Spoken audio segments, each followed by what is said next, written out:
things, please. Respect and facts. Go ahead. So a couple of facts. I'm American. I'm Jewish. My family lives in Israel. I just lived in Israel for the last 4 months. I got back 2 weeks ago.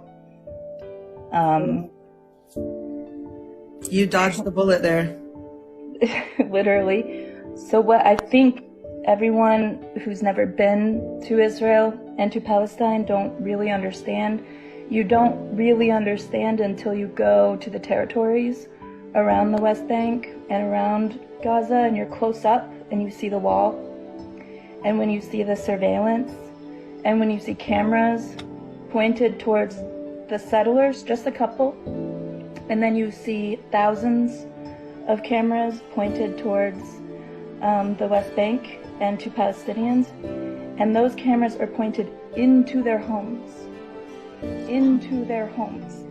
like not just the streets, not the public areas, straight into their homes, into their backyards, on their rooftops. I mean, until you see it, and you see that there are, on the checkpoints, there are autonomous weapons loaded and ready to shoot someone based on video footage, and that those autonomous weapons are pointed on one side. Like, I don't think people understand what occupation means. And I don't understand because I haven't lived it. I have only looked at it from a distance. But what I can imagine is if you're a child and you're growing up knowing that the country that you live in hates you and that they are willing to kill you, having never met you in their life based on just a video image, that the facial recognition and the surveillance and the high degree of technology and spyware that they have guarantees that they could pick off Hamas members one by one without ever blanket bombing Palestine.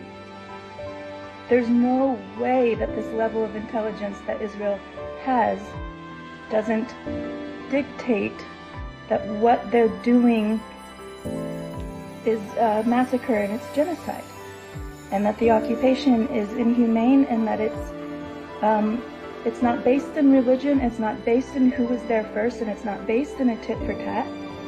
It's white supremacy, and it's dictatorship, and it's power and control and humiliation of a people who have nothing to do with the hostages taken and the people who were brutally murdered. Because yes, that is horrible. Those are my friends.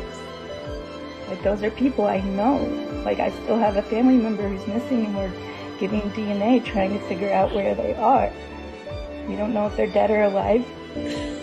But then also I have Palestinian friends who don't have water, who have for years and years now lost loved ones and children, and have given birth at checkpoints, and who have been humiliated and dehumanized under an occupation and an apartheid, that if you are a child who grows up in that,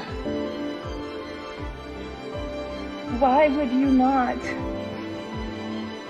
fight for your dignity or stand up for your freaking rights? And if it's about who was there first, then America needs to take a good long look at the reservations that we've put all these Native Americans into, and the poverty that they live under. If it's this land belongs to whoever was here first, then we have a big reckoning to do.